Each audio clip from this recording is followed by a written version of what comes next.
Hello दोस्तों, camera में जो सेंसर होता है वो लेंस के थ्रू आने वाले सीन से रिफ्लेक्टेड लाइट से इमेज बनाता है। अब सेंसर पर होते हैं इमेज एरिया।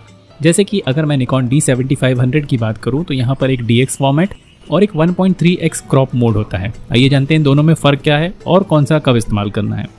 अगर हम DX फॉर्मेट की बात करें तो यानी कि ये फुल सेंसर एरिया है। याद रखिए, फुल फ्रेम नहीं, ये फुल सेंसर एरिया है। ये एक नॉर्मल शूटिंग मोड है। इसमें कैमरा अपने पूरे 20.9 मेगापिक्सल सेंसर का इस्तेमाल करता है और आपको मिलता है ज़्यादा वाइड व्यू और बेहतर इमेज क्वालिटी। लैंडस्केप या ग्रुप फोटो, इनके लिए ये बहुत ही आइडियल मोड है। अब अगर बात करें 1.3x क्रॉप मोड की, तो ये आपको जूम देता है बिना किसी जूम लेंस के।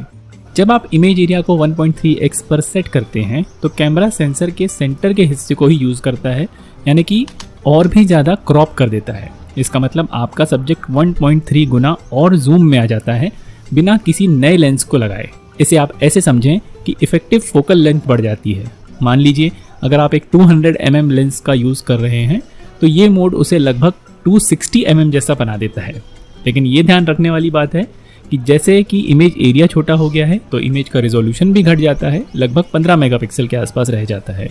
तो इसे आप, जैसे आप बर्ड फोटोग्राफी कर रहे हो, वाइल्ड लाइफ या दूर की चीज़ों को शूट कर रहे हो, तो ये आपको एक इफेक्टिव फोकल लेंथ देता है जिससे अच्छी फोटोग्राफी आप कर पाते हैं और सब्जेक्ट को कैप्चर कर पाते हैं। तो कब क्या चुनना है?